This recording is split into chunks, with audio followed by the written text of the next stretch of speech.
Shabbat Shalom a todos, sejam bem-vindos. Bem-vindo você que está nos assistindo aí pelo YouTube. Uma honra e grata, como se diz, agradável estar sempre com vocês, nos prestigiando, nos dando esse apoio, compartilhando também nossos vídeos aí. Vocês não imaginam o quanto Deus se alegra de tudo isso que vocês estão fazendo aí para nós. Somos simples, de forma pequena, digamos assim, mas o que Deus tem feito aí na vida de tantas pessoas, nós só podemos dizer que quão grande é o nosso Deus. Amém, pessoal? Que o Senhor realmente derrame de bênçãos sobre a vida de vocês, realmente traga um tempo novo, um tempo de prosperidade. Eu sei que está chegando no final do ano, está muita gente cansada, estressada, mas eu tenho certeza que está se aproximando um caminho novo de prosperidade, um caminho novo de libertação, um caminho novo, assim como se aproxima um novo ano, também se aproxima esse novo caminho, onde nós precisaremos aprender a ouvir e discernir, quebrar paradigmas de verdade. Assim diz o Senhor. É o tempo de quebrar paradigma, de ficar nessa mesmice do nosso comum, digamos assim. É tempo do renovo, é o tempo do novo, não apenas no nosso tempo, mas na vida de vocês, em nome do Senhor Jesus. Amém. Amém. Vamos lá. Hoje a nossa porção Vayagesh se aproximou, né? Gênesis 44, 18, 47, 27, Ezequiel 37, 15 a 28, Mateus 18 e 19. Ok? Como não poderíamos deixar, um abraço, grande beijo aí ao nosso grande chefe, comendador-chefe Tomate, sempre esqueço comendador, mas vamos lá. Comendador-chefe Tomate, lá Davi Capota, uma honra sempre receber as tuas mensagens, receber sempre teu carinho e teu amor. Também a doutora Gislene lá da Devarim, com seus pacientes, cada vez mais abençoados e abençoadores, nos dando cada vez mais condições de atender as pessoas, com os alimentos que estão doando e tudo mais aí. Agradecemos grandemente, que Deus multiplique grandemente na vida de vocês aí, e cada vez mais abençoe a Devarim e a doutora Gislene nesse trabalho tão fantástico que ela realiza lá no consultório. Bom? E vamos lá. Hoje é uma porção que, de certa forma, tem muito a ver com muita coisa que acontece hoje em dia a nível geral. Não vou dizer somente a nível de igreja, não, porque aí seria chover no molhado, digamos assim, né? Porque hoje nós criamos tantos conceitos, tantas filosofias teológicas, que acabamos nos perdendo. Essa é a grande verdade. Tá? Essa é uma grande realidade que nós temos que fazer a minha culpa, digamos assim. Como vocês conhecem um pouco da minha história, digamos assim, desde que eu me converti, desde quando eu fui consagrado e tudo mais, sempre fui uma das pessoas que, eu não aceitava a forma comum como colocavam as coisas, eu perguntava por quê. Da mesma forma que os discípulos perguntavam para o mestre, mas por que assim, por que assim? E ele, pacientemente, explicava com shows de detalhes. Na minha época, digamos assim, nós não tínhamos o que nós temos a avalanche hoje de teologia virtual, digamos assim. Você faz um curso de formação de teólogo pela internet, sem precisar sair da sua casa. E pouco tempo aí, se você se dedicar, em 6 meses você já tem o seu diploma de teólogo. Né? Mas aí que a gente começa a analisar o quanto se distorceu nesse meio de caminho. O quanto nós nos afastamos realmente dos fundamentos. Criamos conceitos, criamos uma série de outras coisas, para justificar o que nós não conhecemos. Então acabamos pegando um certo versículo bíblico e entendemos daquela forma e adotamos ele de um outro patamar. E aí Deus foi nos dando, durante a semana, grandes revelações, grandes coisas. E o que Ele vai fazer a partir já da próxima semana, já começarão umas certas transformações aí. E quem não estiver atento, realmente, sinto muito, vai perder a bênção, vai perder o que realmente tem de planejamento de Deus aí. São coisas fantásticas, maravilhosas, e será realmente um tempo novo. Esse é um desafio aí que vai ser, não será um tipo de situação inicial confortável, pelo contrário, será bem tribulada. Mas valerá a pena. Tenha certeza disso. E uma das coisas que realmente nos traz essa existência, né, que traz esse oculto à nossa realidade, está justamente aqui. O se aproximou. E nós vamos adotar aqui, hoje, duas formas de abordagem. Aqui nós temos, dentro do próprio conceito bíblico, que Judá se aproximou. Ok? De Yosef, no caso. Mas só que nós sabemos que ainda é como um faraó para Judá. Ok? Então aqui nós temos duas situações bem características. Ok? Dois campos de visão que o Senhor nos dá uma grande direção. Em primeiro lugar, Judá não sabe quem é Sephanapaneah, ok? Que é o nome egípcio de José. Mas Sephanapaneah sabe quem é Judá. Sabe quem é Judá. Sabe do passado, sabe das coisas que ele aconteceu ainda quando ele vivia no seio da família. Ok? Judá não sabe quem é esse cara.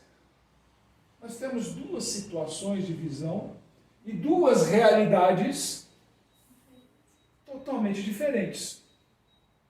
Por isso que nós estamos hoje vivendo de um tempo de realidades totalmente distorcidas, onde cada um traz a sua filosofia à existência, mas não significa que é a realidade de Deus.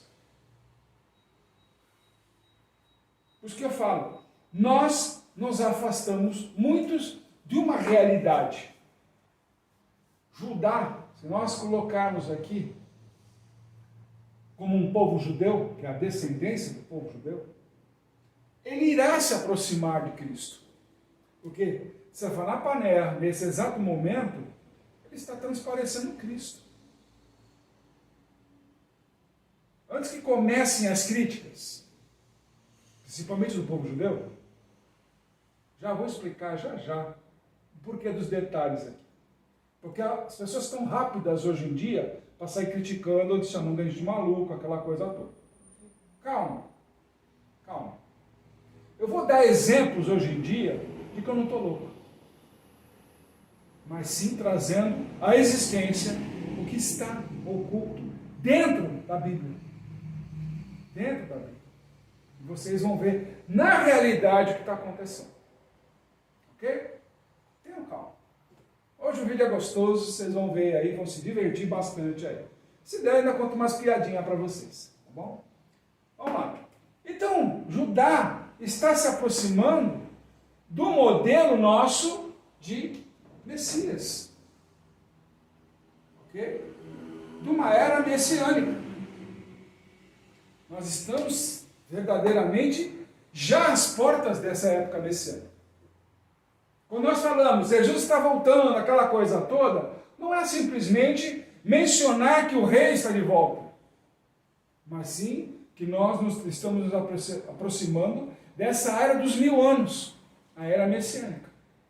Ok? E aí que nós começamos a mudar o aspecto da visão. Vamos trazendo nós cada vez mais a uma realidade. Ok? Então nós temos aqui esses pontos de vista diferentes. Dentro do plano real de Judá, da realidade de Sinafaneia e também de uma realidade espiritual. A aproximação da era messiânica. Ok? Mas, apóstolo, como é que eu posso comparar isso nos tempos modernos? Se vocês me permitem, eu vou sair um pouco da linha teológica de igrejas, ok? Eu não quero ser ofensivo a nenhuma delas, mas eu vou trazer uma realidade que aconteceu essa semana. Se vocês me permitem, eu vou falar de política, mas não no mérito político. Ok? Porque eu sou proibido pelo próprio estatuto da casa. Ok? Então vamos lá.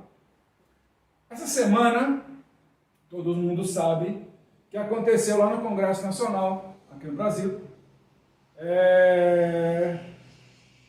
como é que se diz lá, a reunião lá que pactuou, digamos assim, a reforma tributária. Okay? Até aí, fizeram lá o que acharam que deveriam fazer. Né? Certo ou errado, fizeram. Agora já está mais o leite chorar sobre aquilo que a leite já foi derramado. Okay? A questão é o seguinte, como é que eu trago isso para cá? Pelo simples fato daqueles pseudo-direitas, ok? Porque quem é direita jamais faria aquilo.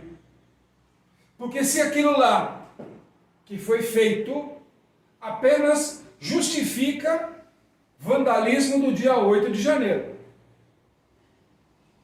Começa por aí. As ofensas, ou a quebra de decoro dentro do parlamento contra o líder do país. Aquilo é quebra de decoro. Se esses parlamentares ainda não leram como é que se diz, as normas da casa, digamos assim, deveriam ler. Aquilo é quebra de decoro. Ofensas de ladrão, aquela coisa toda, e tudo bem. Né? Para a vida deles lá. Que visão é essa? Visão deles nesse sentido. Qual é a visão do chefe, líder da nação? Eu estou saindo com o que eu vim buscar, assinado por vocês, autorizando que eu faça. Vocês estão me falando uma coisa, mas eu estou saindo daqui com tudo assinado. Ou seja, não adianta espernear, não adianta falar, não adianta xingar, porque senão nós estaremos nos rebaixando ao nível deles, do mais baixo nível sequer. E essas atitudes é que vem cada vez mais desmoralizando qualquer reação, qualquer convocação que seja, por mais que eles tenham razão. Por mais, existem outras formas, existem outros meios. Para um líder que não consegue aprovação popular, não tem autenticidade do povo para ser governante, isso é fato.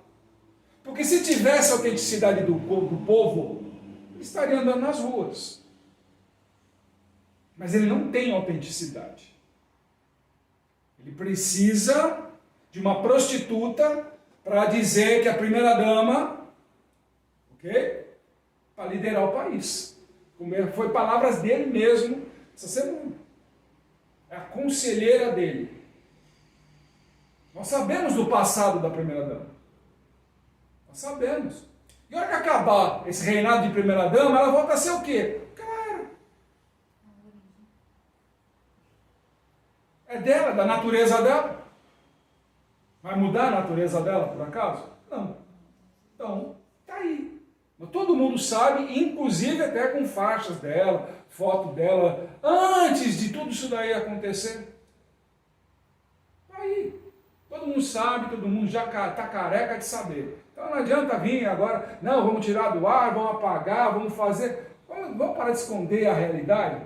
Que nem ficar aqui escondendo realidades. Não, a realidade é, hoje, ele está como um líder da nação, mesmo sem a autenticidade do povo, mesmo sem a autenticidade do povo, porque se tivesse, ele poderia andar nas ruas livremente e sem problema nenhum.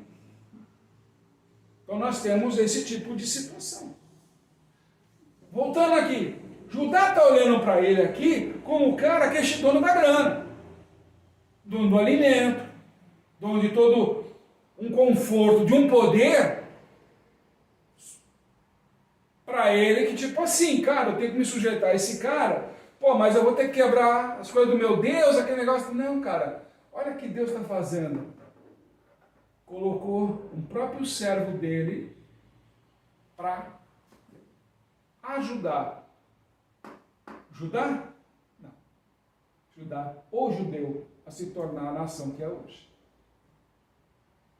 Essa aqui é o ponto da virada de chave. Essa aqui é o ponto onde Judá assume uma postura diferenciada. Aqui, para poder estar nessa presença, ele se comprometeu com o próprio pai.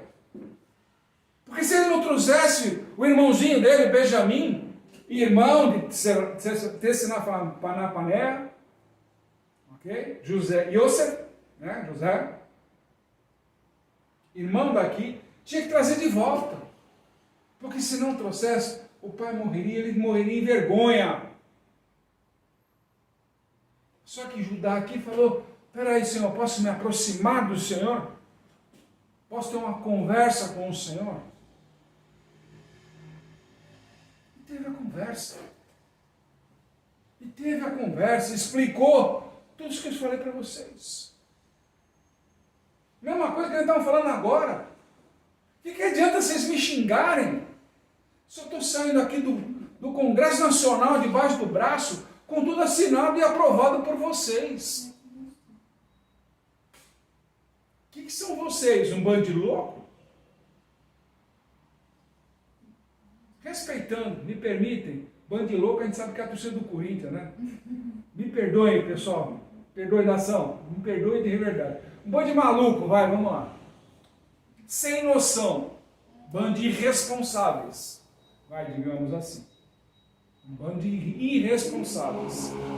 Aí, essas são as visões que nós estamos trazendo, que em vez de se aproximar, criar-se mais distante ainda. Prejudicando, inclusive, qualquer ação que a direita queira fazer. Qualquer ação. Porque ofender fora da lei é uma coisa, mas dentro de um plenário, fica aí para a consciência dos senhores ilustríssimos aí, que ganham um bom salário a fazerem essa bagunça, essa vergonha.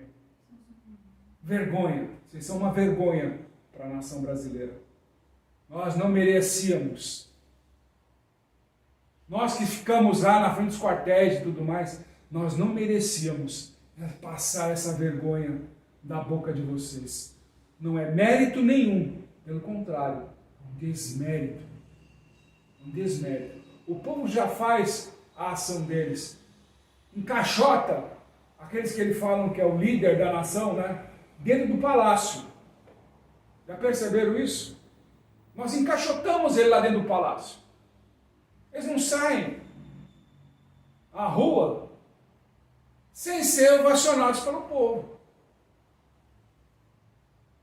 A própria aí, primeira-dama, entre aspas, digamos assim, não consegue ir no banco. O povo toma conta. Não precisaríamos dessa vergonha lá no Congresso Nacional. Fica o recado aí para vocês. Ok? Então vamos lá. E aqui a gente começa a montar toda uma parte de teologia a mais forte que nós temos. Quando nós temos a situação da época de que Jesus, quando veio como servo sofredor, como está na própria palavra de Deus. Ele veio como servo sofredor quando todo mundo esperava um rei para libertar Israel. Todo mundo lembra disso. A história de Israel. Para você falar de Cristo, falar de Jesus, você tem que entender a história de Israel. Não é simplesmente, Jesus apareceu lá agora, é o Todo-Poderoso, o Filho de Deus, cai naquele grau romântico e ilusório e mentiroso. Tem que saber o porquê. Tem que saber os porquês das situações que aconteceram. E também entender as visões. O povo de Israel, desde o tempo de Macabeus, quando os persas tomaram conta, que tinham um exército maior, os próprios sacerdotes lá, os rabinos da época, chamaram os persas para tomar conta. E eles acabaram tomando conta realmente de Israel.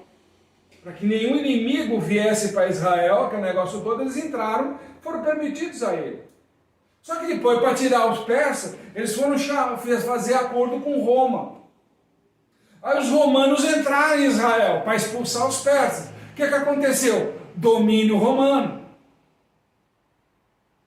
O domínio romano institui imposto, institui isso, institui tudo aquilo, todo tipo de situação que nós hoje conhecemos como esquerda. É o domínio romano. Ok? Então começamos a entender um pouco da história. Então há uma revolta do povo oprimido com tributação ao que quisessem, como quisessem, da forma que quisessem. Ok? Perseguições, trabalho escravo dentro da própria casa. Ou seja, eles tinham casa, mas não tinham. Se não pagassem o imposto, perderiam a casa.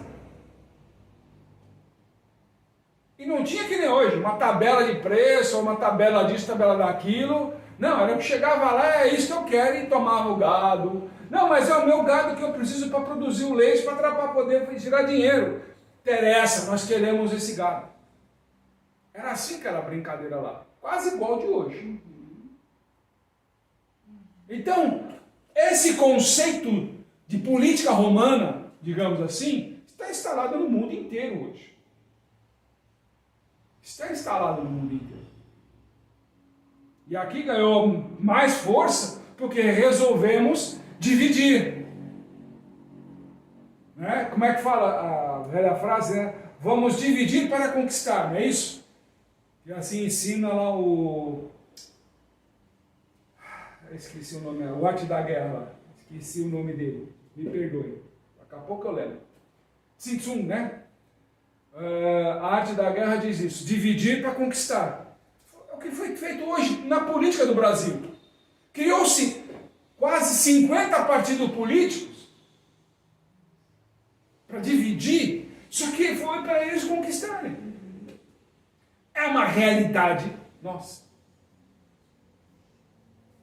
Nós estamos falando de realidade, de campo de visão. De dois lados da mesma moeda. Nós estamos trabalhando dessa forma. E hoje nós vamos abordar toda a parte teológica em cima dessas verdades. Então, como nós temos lá em Roma, tomando conta de tudo, então o povo pensava tipo assim, vai chegar um rei de Deus com poder e tudo mais, e vai expulsar esses romanos daqui. Ok? A visão do povo judeu era essa. Só que a visão de Deus é outra. A visão messiânica, a visão realmente de reino, é outra. Eu não estou preocupado com riquezas. Eu não estou preocupado com a tua sobrevivência, porque você vai sobreviver do que eu te der. O povo do deserto não sobreviveu 40 anos se alimentando do que Deus dava. Imagina dentro da terra prometida, se o judeu, verdadeiro adorador de Deus, não ia ter tudo isso sobre sua vida, as mesmas bênçãos sobre sua vida. O que acontece é que nesse meio de caminho, a pressão romana influenciou no relacionamento do indivíduo com Deus. Esse é o problema.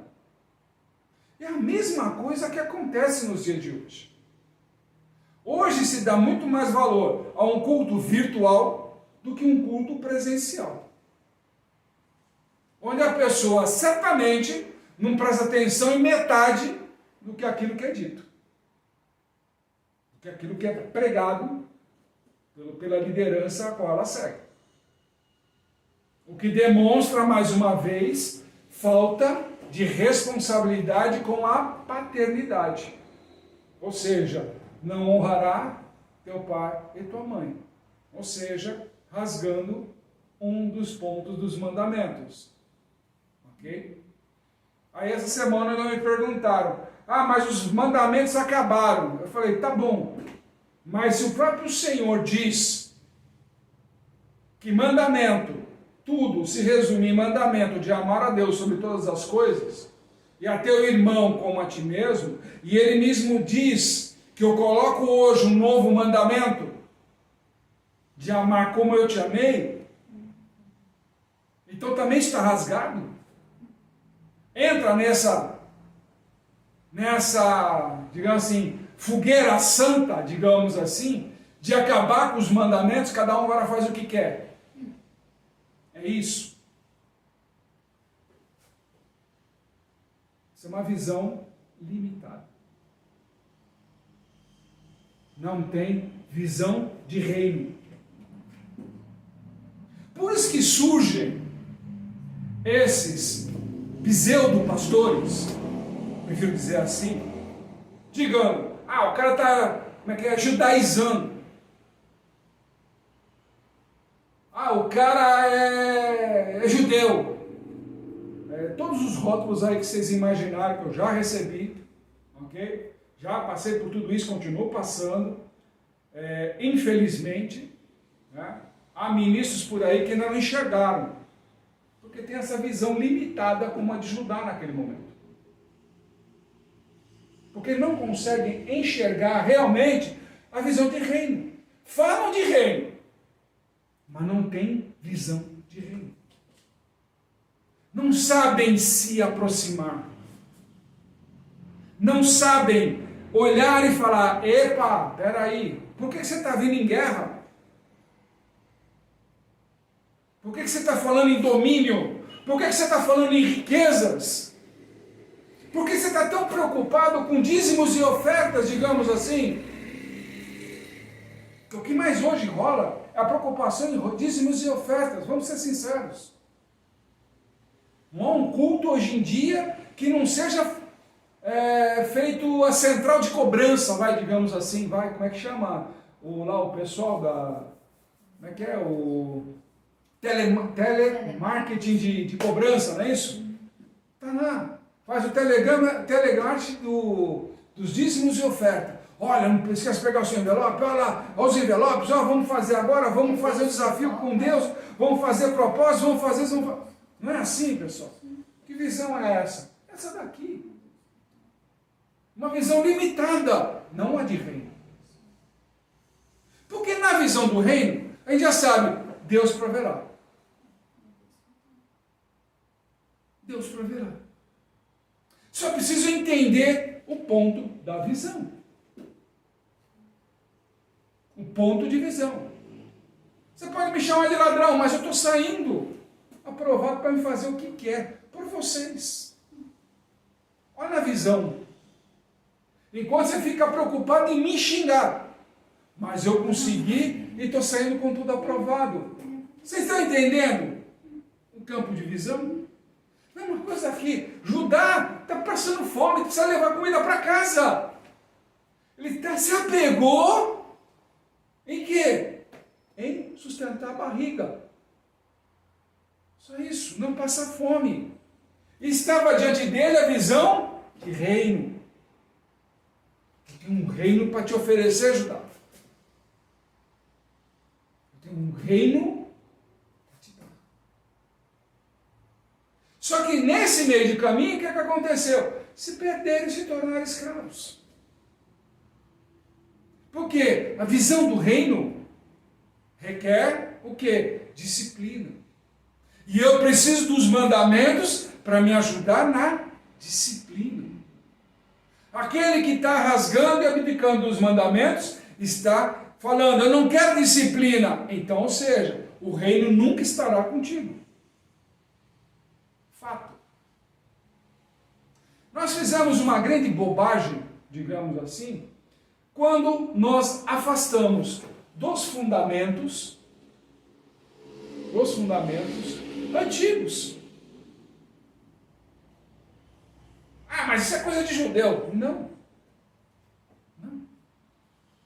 Revelação de reino já vem desde o princípio do mundo. Deus revelando as coisas para o mundo. O tempo inteiro. Ele revela e se oculta, revela e se oculta, revela e oculta, revela e oculta. Está até no livro de Provérbios. A graça do reis é revelar o que está oculto. Está lá. E Deus tem a glória ocultando-se. E é aí que nós temos a grande verdade, onde justamente os ensinamentos antigos, aí falam, mas os ensinamentos de Paulo mesmo reforça. Os ensinamentos de quem? Gamaliel. Você acha que Paulo ia jogar fora todos aqueles fundamentos que ele recebeu? Vendo justamente o Espírito Santo dando todo o norte para ele em cima daquele fundamento e falar, você leu errado. O ensinamento é esse aqui, O ensinamento vai por aqui. E o que ele faz o tempo inteiro, em todas as suas epístolas, ele vai moldando a gente dentro desse conceito, mas sem perder a essência do que ele aprendeu com Gamaliel. Então hoje se fala muito em tipo, essa coisa de judeu, essa coisa toda, nós temos que nos aproximar de Judá. E fazer com que Judá se aproxime de nós. Nós temos o alimento de Judá. Só que Judá não sabe. Qual é o alimento de Judá? Jesus. Jesus é judeu. É o irmão deles. Ok? Da casa de Davi. Da casa de Judá. É a descendência dele. Então, por obrigação, tem que se aproximar. E aqui nós temos José sendo um símbolo do quê? Quando ele se transforma em Tzafanapaneá, ele está fazendo o quê? O servo sofredor. Lembra como ele chegou no Egito? Encarcerado. Foi liberto da prisão. Ganhou favor na administração. O que Cristo fez? Com roupa de mendigo, com roupa simples, sem querer crédito. Hoje, as igrejas, vocês vão dar até risada, investem em marketing através de dízimos e ofertas. Dão todas as justificativas para se manter no marketing. Concorda? Que faz isso, que faz obras, que faz milagres, que acontece isso, acontece aquilo, mas graças ao marketing. Aí a gente começa a ler a Bíblia, Novo Testamento, e começa a falar: vá, não fales a ninguém, procure o sacerdote e faça se cumprir o que está na lei de Moisés. Não é o que ele faz. Por acaso Jesus vivia de marketing? As pessoas realmente encontravam cura, encontravam libertação, encontravam seu amigo sofredor e falavam: ei, sei quem vai curar. Vamos lá, nem que seja para descer no meio do telhado, mas tu vai lá, eu vou te levar lá para você ser curado. Não é isso que está escrito. Aquele que é tocado verdadeiramente encontra a cura, não precisa de uma propaganda. Ele vai ver os seus bens preciosos, que são sua família, os seus amigos, sofrendo, e não vai levá-los onde está a bênção. Preciso de um marketing num canal de mídia para falar que eu tenho que ir naquela igreja lá, então que eu vou encontrar libertação. Não, você vai encontrar um jogo de marketing. Que dentro lá você vai encontrar uma série de programações neurolinguísticas, dentro do culto, e você vai ser condicionado a uma teologia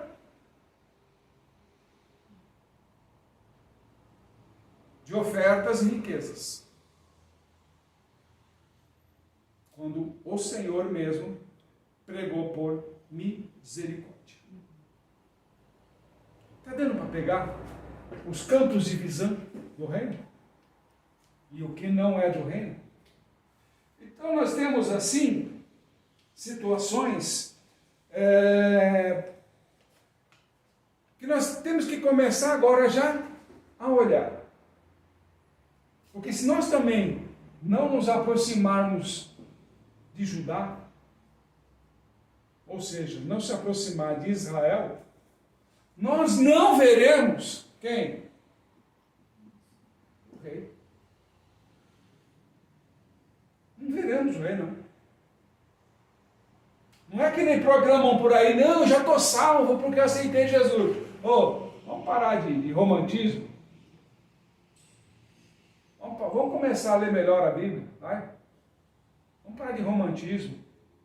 Não se esqueça que aquele que vencer será dado a coroa, não é isso? Tá? Então, e você começa a ter um referencial de trazer o quê? A salvação. Ele não trouxe a salvação para quem estava com fome. Ele não trouxe a salvação para quem estava sem abrigo. Ele não trouxe a salvação para quem estava doente. Não estava...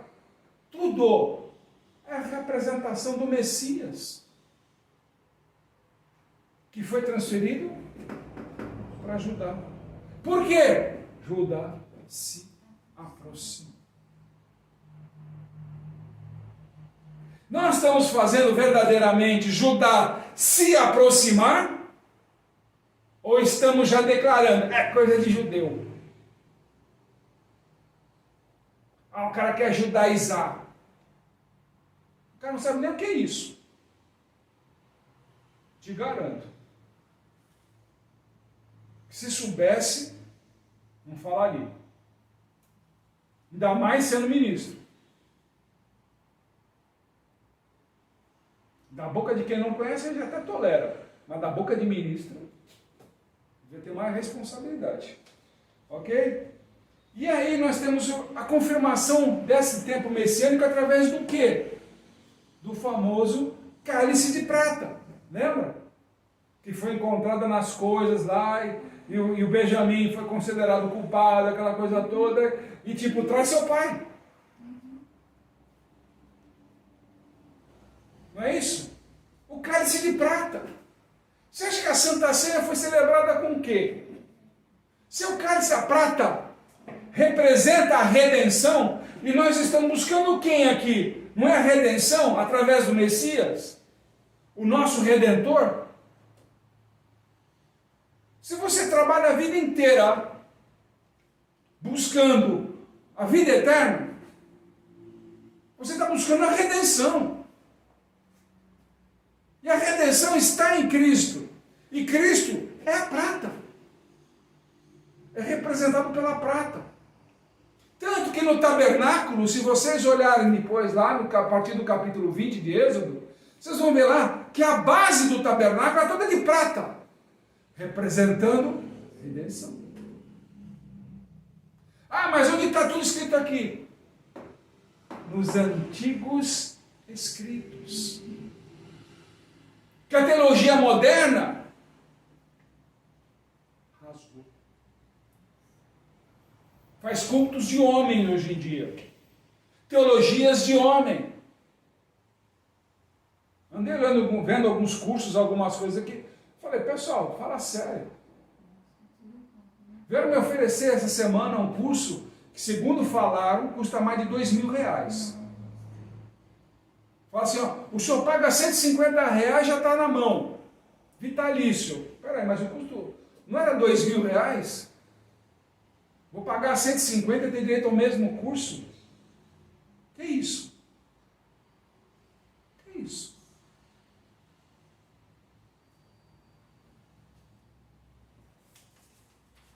Quem está falando a verdade, pessoal?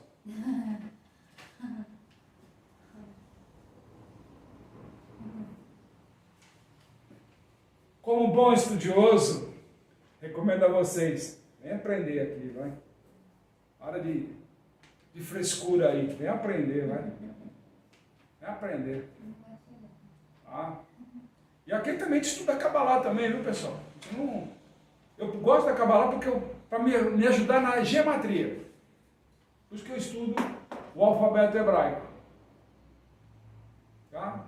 Fazer a brincadeira de números com letras e tudo mais, para entender algumas coisas que acontecem aí no caminho através disso aí. E a Bíblia é fantástica nesse sentido. Enquanto muitos ficam buscando os gregos, né? Não, eu vou justamente aonde tem fonte, segura e fiel. É por isso que a gente não se perde. Bom? Nós estamos agindo como criança, percebeu? O próprio Paulo mesmo falou, pô, você já devia estar comendo alimento sólido, né? Ou seja, uns estudos antigos, que falam o que é o Seol, o que é o fundamento, o que é uma vida espiritual. Ah, então eu vou ter que ir lá me tornar judeu. Não! Pelo amor de Deus, nada disso. Nada disso. Aprender não significa que você vai ter que ser.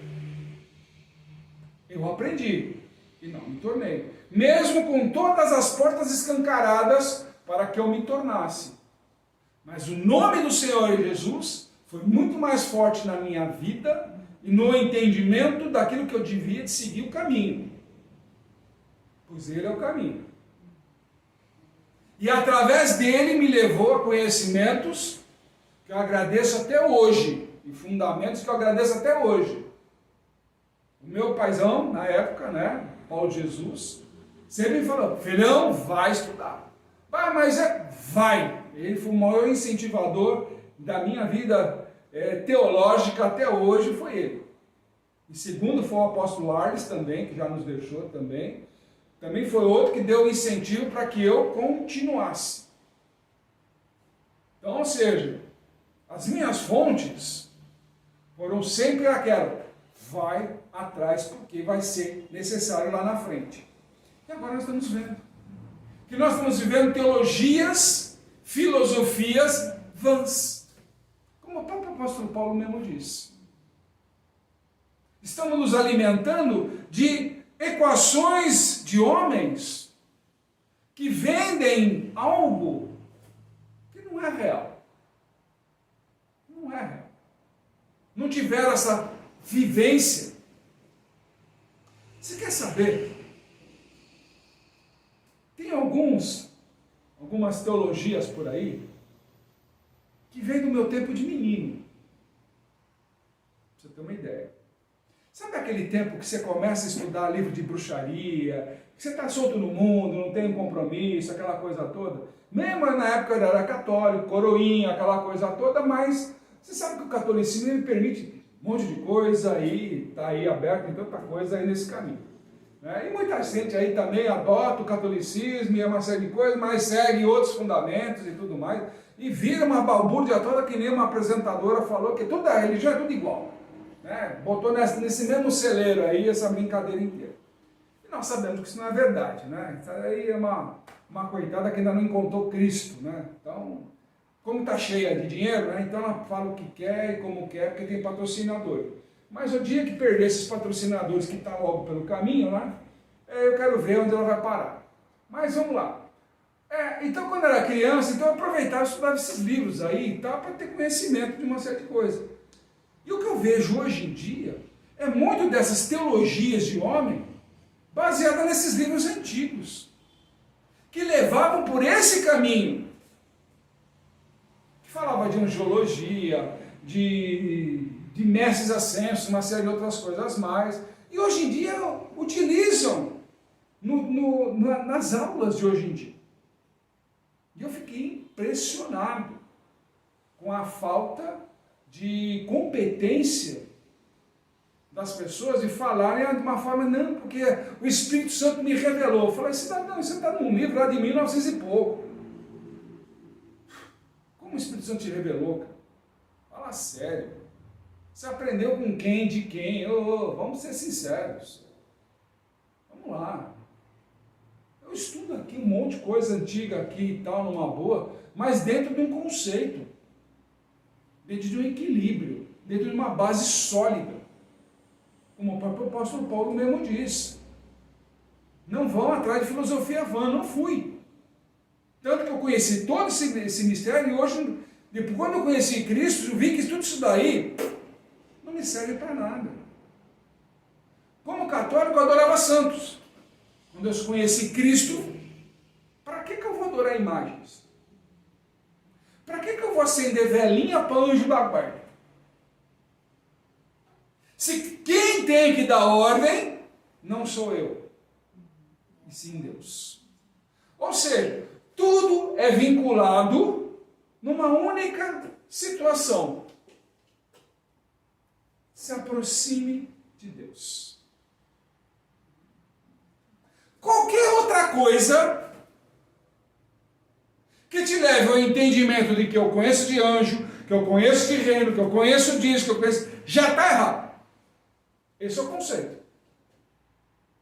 Qualquer coisa que te já coloque conhecedor disso e daquilo, já está errado. Porque cada coisa que você conhecer tem que te converter para a aproximação com Deus. Conhece aí doutores de menorá, por exemplo. Doutores de Hanukkah. De fazer a Hanukkah e tudo mais lá. Então tem que fazer assim, assado. Conheço, mesmo dentro do judaísmo. Mas aproxima de Deus? Não. É só para vender pingente, vender a menorá, vender a menoria lá. E ponto final.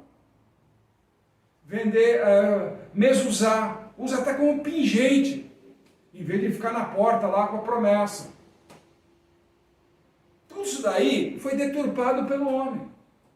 Por quê? Esqueceu de se aproximar de Deus. Mas está dando valor a falsas filosofias, ou filosofias vãs, como o próprio apóstolo Paulo mesmo diz. Por isso que ele fala, já estava no tempo de comer, de estar com um alimento sólido, já tem uma fé mais edificada. Não essa fé dividida em placas. Não. Isso é reino dividido. Vamos lá, pessoal. Isso é reino dividido. O próprio Senhor já falou. Quando a placa existe, aí criam-se conselhos. Então, na visão atual, erguemos pessoas como santuário. Já perceberam? Ah, o apóstolo tá, não sei o quê. Ah, ele vai estar lá na igreja de tal lugar, lá de tal bairro, de tal cidade, aquele negócio todo. Cara, mas a igreja sempre esteve lá, não teve? Por que você não vai naquela igreja? Não, porque aquele apóstolo vai estar lá naquela igreja. Quer dizer que a pessoa se transformou em santuário. Olha que nós chegamos ao ponto de hoje. Olha que nós chegamos ao ponto de hoje. Isso aproxima de Deus ou te aproxima de um homem que está extremamente supervalorizado?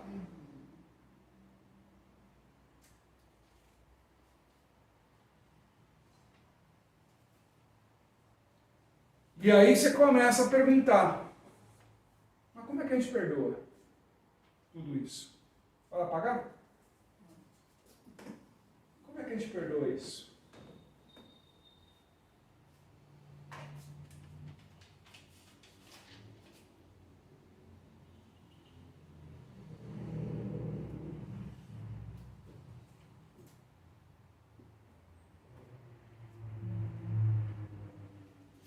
Quantas vezes já se questionou sobre isso daqui?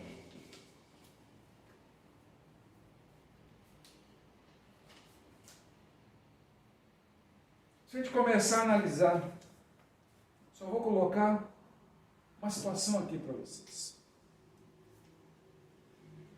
Yossi, lembra da história dele? Ele foi zombado. Foi ou não foi? Quando ele começou a fazer as profecias. Ok? Não foi nesse sentido? Então, ótimo. No que ele começou a ser zombado, ele se tornou uma pessoa não grata, não bem-vinda, né? Como é que chama? Uma pessoa que não esqueci agora, pessoal, não. Tem uma expressão específica para isso agora. Então, mas não era não bem-vinda, ok? Foi vendido, né? Vendido, humilhado, encarcerado. Não foi? Não foi? E mesmo assim, ele foi condenado lá foi falar mentira a respeito dele lá, que ele queria ir para cima da esposa de Potifar, lembra? E aí foi lançado, ou seja, o jugo da mentira foi lançado sobre ele. Mais essa. Então, ok, mais 1, 2, 3, 4, 5, 6, 7 questões que foram levadas para que fizesse com que ele se tornasse encarcerado. E trabalhava na prisão. Nunca abandonou Deus. Cristo foi transpassado, foi humilhado, foi chicoteado, foi cuspido na cara. Se você apontar, vão também ser 7.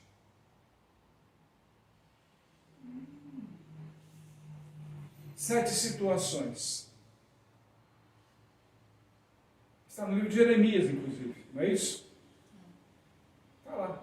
Para fazer o quê? Para levar ao quê? As nossas dores. Yosef não levou todas as dores para salvar agora Judá?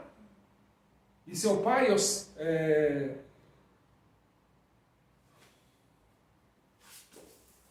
hoje também. Oh, meu Deus do céu. Meu Deus. Hoje eu também. Olha lá. Mesma coisa foi Cristo. Jacó, né, pessoal? Jacó, né? Seu pai Jacó. Né? Nossa, hoje eu também. É puxar o remédio. Então Cristo está fazendo o quê? O mesmo caminho para nos salvar. Ser humilhado, ser escorraçado, ser cuspido, ser de todas as formas, ok? Tudo isso para nos perdoar 70 vezes. em cada uma dessas transgressões. Por tudo aquilo que nós fazemos diariamente. Ele fala para você, não faça. Não, vou lá porque eu vou ficar rico. Mas não é isso que eu quero para a sua vida. Você não entendeu ainda.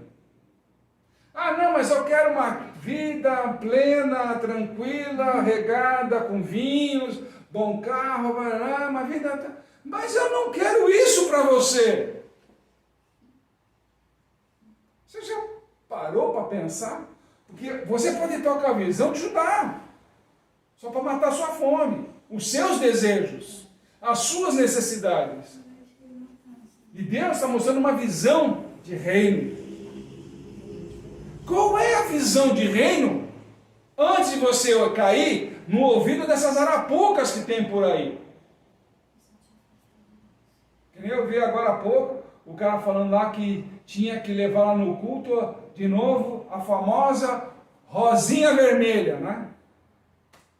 Pessoal, desde o tempo que eu era do mundo, eu conheço essa história. Então, ou seja, você mudou ou não mudou? Você continua na mesma filosofia, ou você já foi transformado por Cristo? Cara, abandona de uma vez essa linha de pecados, pô. Sai.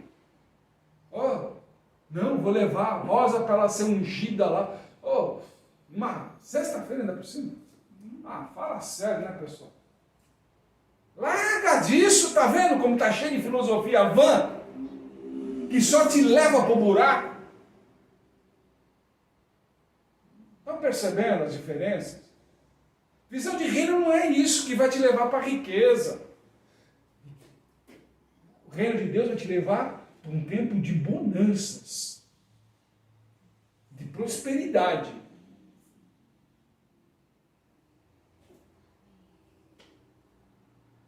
Deu para entender ou não?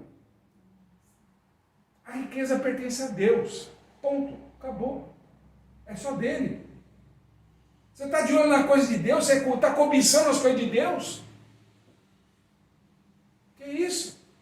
Ah, eu sou herdeiro. Quer dizer, você vai matar seu pai então para poder ficar com as coisas dele. Você quer assumir o lugar de Deus. Deus vai deixar você usar. Não quer ser. Não se esqueça que o próprio Senhor mesmo diz: Ele me deu essas ovelhas, eu vou cuidar delas.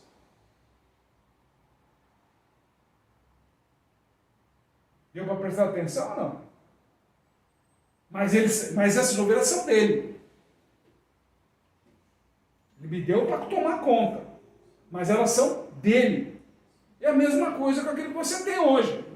Lá deu para você tomar conta. Ele deu para você tomar conta. Mas são dele. Todas as riquezas que você tem hoje, tudo que você tem hoje, é dele. Se você se endevida, é porque você é burro. Você não confia em Deus. Ok?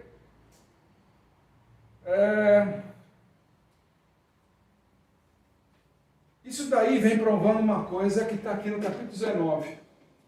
Quando vão falar justamente do divórcio. O porquê é tão difícil nós divorciarmos dessa vida que nos leva aos desejos da carne? Porque nosso coração é duro. Nós não queremos, tipo assim, que nem, por exemplo, esse caso da rosa vermelha, que chama a atenção. Legal, quer cultuar, tá. Mas vai lá para o lugar da onde foi a origem. Não foi uma origem revelada por Deus. Fala sério. Porque se Deus precisar de uma rosinha para te abençoar a vida, fala sério. Fala sério. Para que então precisa de ministro? Ele ia fazer um jardim imenso, nesse mundo inteiro, e por cada vez que você passa, você podia tocar em qualquer flor, e você seria abençoado. Não precisaria de ministro. Agora, um ministro que se apoia numa rosa para poder gerar a expectativa da fé e da bênção, certamente não segue a Cristo.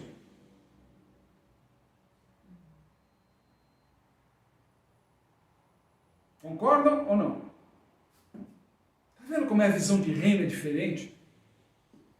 Vamos sair dessa visão mundana, que é para massagear o nosso coração e o nosso ego, e começar a entrar no plano de reino de Deus. E não você falar, essa aqui é a visão de reino de Deus. Visão de reino de Deus é visão diferente mesmo. Mas não é para massagear seu ego. É para ser diferente. Então, quando ele fala aqui do divórcio, é como é difícil o divórcio. Você quer o divórcio da velha natureza, mas está sempre batendo na porta dela. É que nem os divórcios hoje em dia. Eu me divorcio da mulher, não sou mais casado. Beleza. Conseguiram o acordo lá, babá, mas daqui a pouco, Benzinho, dá para você vir que eu não sei como é que faz. Benzinho, dá para você vir agora, daqui a pouco, Benzinho para lá, vivem maritalmente, né, aquele negócio todo, mas não estão mais casados. Mas aí começa a ter um relacionamento de casamento com o outro.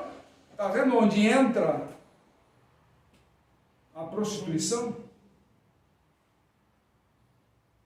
Está vendo como é fácil entrar o adultério? E o próprio Senhor mesmo fala. Se não for por causa do adultério, não se separe. Está lá escrito. Esse é mandamento do Senhor. Vai rasgar também? Vai rasgar? Vai dizer que caducou? Vai dizer que em Cristo caducou. Se a lei é dele mesmo, você vai dizer que caducou também. Está cheio de pastor aí que se separou, né, fez o divórcio e logo em seguida já estava com outra.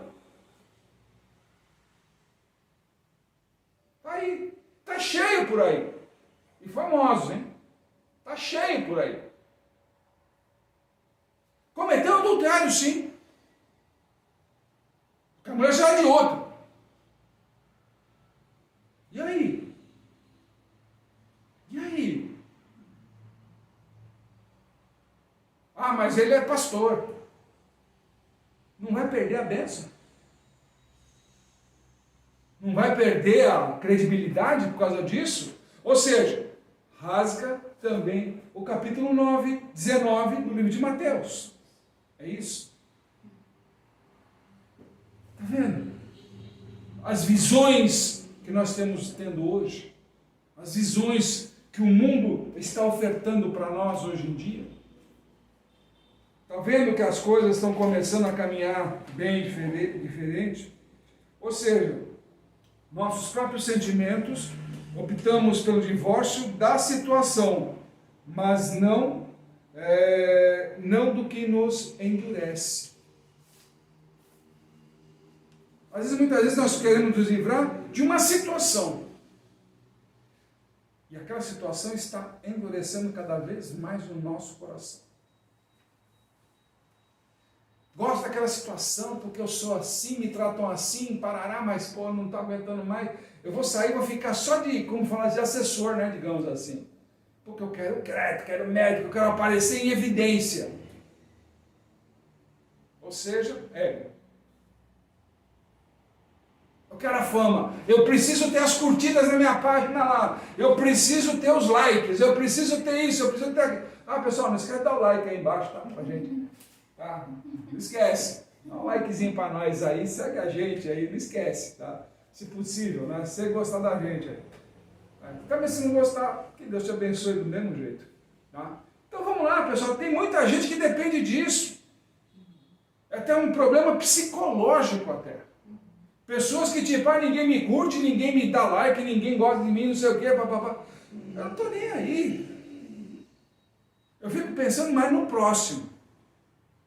Eu não estou pedindo like na minha vida pessoal. Eu estou pedindo like na igreja.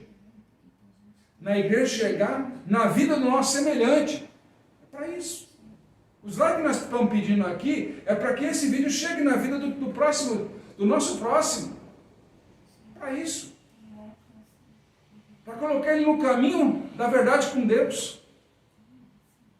Ele vir nos conhecer, vir realmente a tomar um café com a gente e começar a ser convertido na vontade de Deus. Não na vontade de tipo, agora eu passei pelas águas, agora eu sou convertido. Vírgula.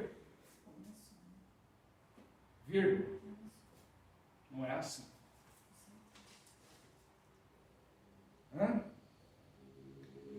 Todos os cristãos, se não for por imoralidade, não será considerado divórcio.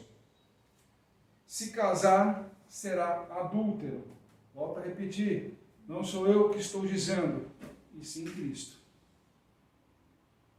Vai rasgar também? Vai rasgar isso aí?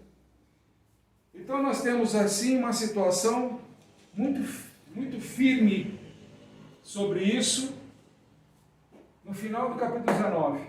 Todo mundo já conhece. Senhor, eu conheço, desde pequeno eu conheço toda a legislação, todos os mandamentos, sigo todos eles. Tá bom, solta a sua riqueza. E o cara ficou triste e foi embora. E ele querendo seguir Cristo. Olha o que o mundo está fazendo hoje. Você vai ser rico. Que filosofia de Cristo é essa? Dizendo que você vai ser rico, se ele mesmo diz ao rico. O mais importante é você ter conhecimento da palavra de Deus do que ter posses. Para bom tradutor, isso aqui é um pino. E é um tapa na cara dessas igrejas que ficam pregando a esses cultos de prosperidade, que a pessoa vai ficar rica, quando ele mesmo falou para o rico: o mais importante em você é você. Não o que você tem, não o que você conhece, não o que você pratica, mas sim o que você quer se tornar na obra de Deus. Amém, pastor? Que o Senhor abençoe e guarde, que faça resplandecer o Senhor, o seu rosto sobre a vida de vocês e lhe dê a paz.